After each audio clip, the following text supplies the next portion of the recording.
Wild Card Series, Game 1, Angels and Rays. Top 2 of Game 1, Shohei Ohtani is going to take a Jacob DeGrom 101-mile-an-hour fastball deep to right.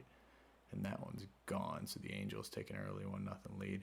Bottom half of the inning, response from the home team as Ian Happ destroys a ball to center and then lets Shohei Ohtani know it, too, with a dramatic bat flip, tying the score at 1. A couple innings later, Mike Trout, keeping the long ball theme in vogue, he'll smoke one to right center, and that one gives the Angels a 3-1 lead. And top of the 6th, same deal, Gio Urshela, making that a 2-3-4 spot for the Angels, all of them homering. So 4-1 lead for the visitors. Bottom 6th, Rays maybe trying to rally, runner on second, 2 outs, but Yandy Diaz goes down looking. Then after an Arozarena homer, bottom 9, 2 on, 1 out, Ian Happ gets a hittable pitch, but grounds into a double play. So the Angels take Game 1.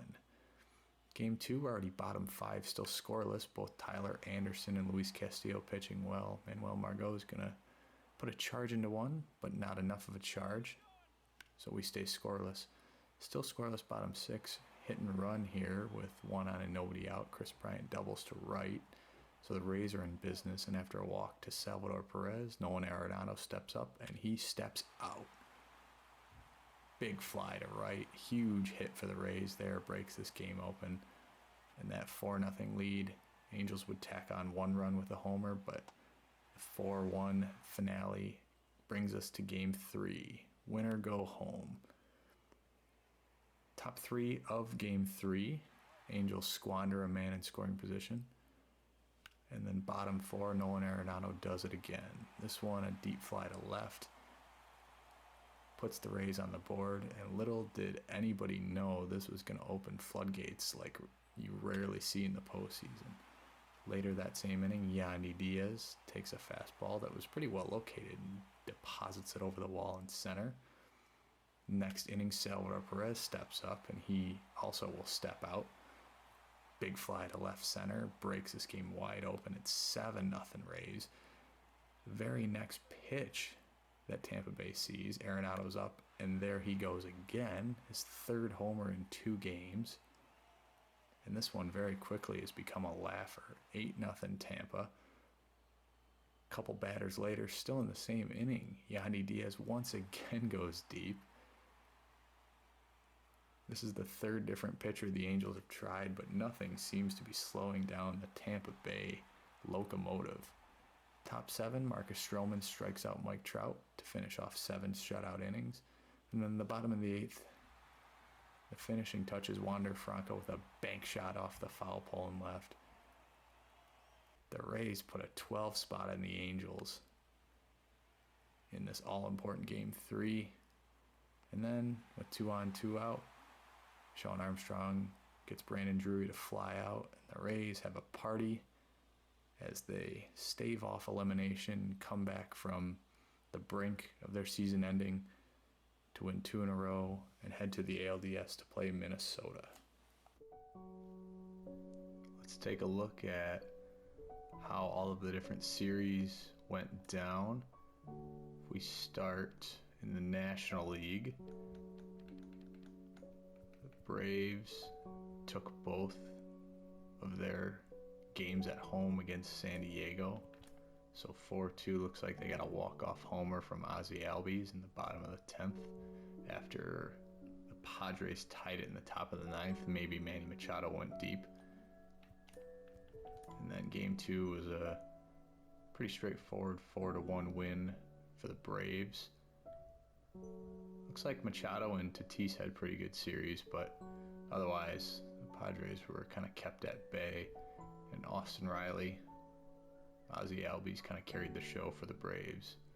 So the Braves are moving on to play the Dodgers in the NLDS. And then the Phillies will play, as we see here, the Cardinals. So the Cardinals took on the Diamondbacks. Game 1 looks like it was a real slobber knocker.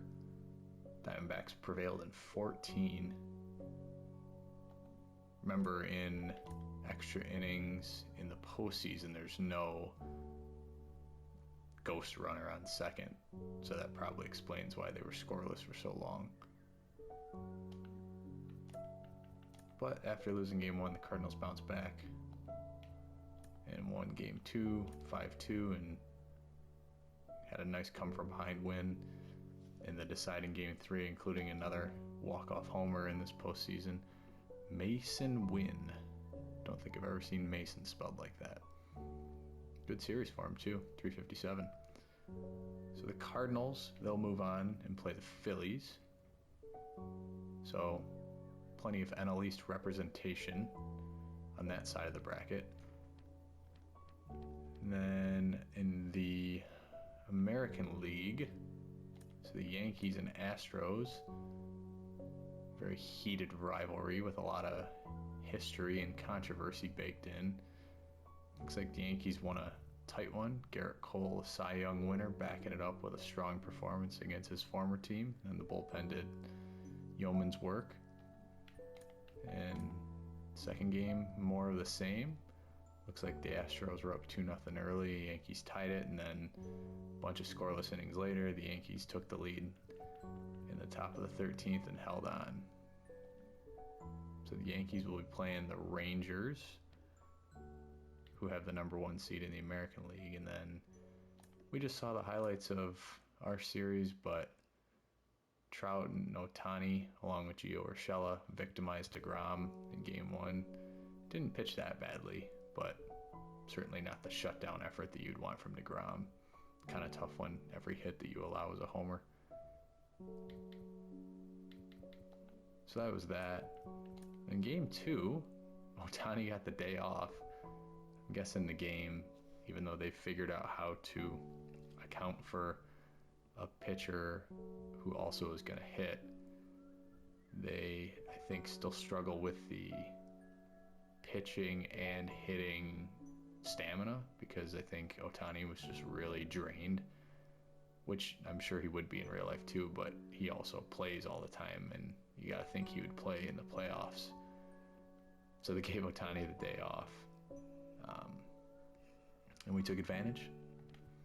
Luis Castillo pitched really well, and then we struggled to break through against Tyler Anderson for a while. But Arenado's grand slam in the bottom of the 6th proved to be the difference. And then final game seemed like it was shaping up to be one of those like Diamondbacks Cardinals, super low scoring, 1-0 deep into the game. 0-0 bottom 4, and then the floodgates totally opened.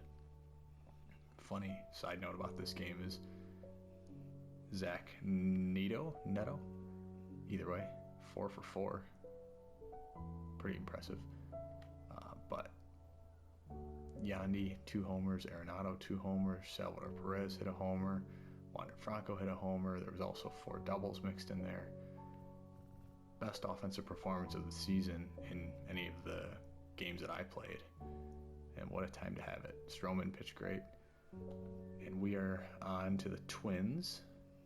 Looking ahead, the Twins have Pablo Lopez and Joe Ryan. Ryan had a really good season. I think his ERA was like 2, so not as much star power in Minnesota, but they've had a couple of good seasons in the past handful of years. And I mean, Buxton and Correa, while they might not be an all-star lineup up and down, those two are certainly stars.